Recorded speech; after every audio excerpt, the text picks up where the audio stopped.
My name is Ben. I'm a math and physics teacher, and I'm really interested in the kinds of educational software that allows students to create content on their own, that doesn't just quiz them.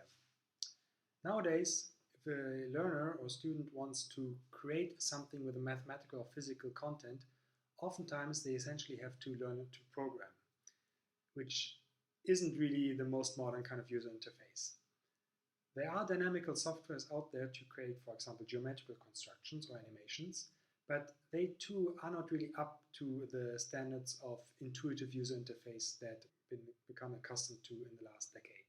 I've been thinking a lot about what a user interface could look like that would allow people to intuitively create something with the same ease of use as making a doodle on a piece of paper, but still create an object on a computer that is interactive, creative, responds to the input, has the same depth of program, and allows the intuitive interaction and creation of objects that have mathematical or physical content. So I have a little demo here, and I would just like to show it to you, and let me know what you think.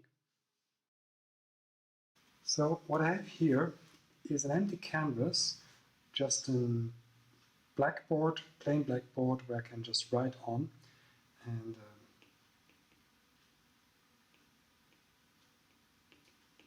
so very intuitive. But I can also not just draw handwriting drawings, but I can also make geometric constructions. So for example, I have this segment mode here. I can draw segments. So maybe let's draw a triangle. I can also draw circles. So I don't know, let's draw a circle here. And as you notice, I don't switch to the mode, then I start drawing. Well, I do, but I don't let go of the button here. This is because I might not be in the right mode as I start drawing. So for example, let's say we want to draw the radius here, and we should be in segment mode. So I can just hit the segment button, and now I'm in the segment mode. I can also switch back and forth, and I can also, let's say we want the full line, so I can just drag, and I get options of the kind of object that I want to draw right now. So now I can draw a full line defined by 2 points.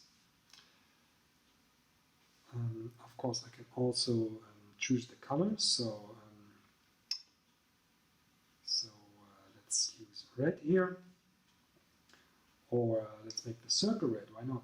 Right, the circle. And actually, let's not make it red, but let's make it green or yellow. So I can seamlessly switch between drawing and the mode that I want to use, actually without really switching, without having to interrupt one to do the other. So there's no back and forth, no menu ping pong that I have to play. I can also, just as an example, create other kinds of interactive objects. So for example, this is a Cindy.js applet that shows 2 interfering circle waves, and I can interact with this applet completely seamlessly without any lag. What if I want to move this applet? So if it registers touch input, it thinks I want to interact with it. But I can circumvent this with this drag mode here, and that way I can place these applets wherever I want. This kind of interface, where we have the precise pencil input with our dominant hand, and the more coarser just selecting of different options with the non-dominant hand, has a lot of potential to, in theory, create all kinds of interactive objects. So one idea would be to have some physics simulator in here that allows us to create masses or objects and give them some kinds of properties and have them interact with each other or with given fields. I could also imagine that we have some sort of algorithm that we can build from boxes from some algorithm menu and have it run in real time. So the sky is really the limit of what kinds of objects could be created here. The idea is really to create an interface that is so seamless and so easy to use just with a pencil and the combined input from the non-dominant hand. That really goes beyond the interfaces that we have now that still focus on having single interaction with either touch or the pencil, or either of them just being a repetition of the kinds of user interfaces that we have from the use of a mouse. I really hope this short demo gave you a little insight of what I think is possible with this combined pencil and touch input. I really would like to see the birth of a user interface that allows to create objects that have the same depth of whole computer programs, be it with math or physics or games or whatever, but has the ease of use and intuitiveness of a piece of paper.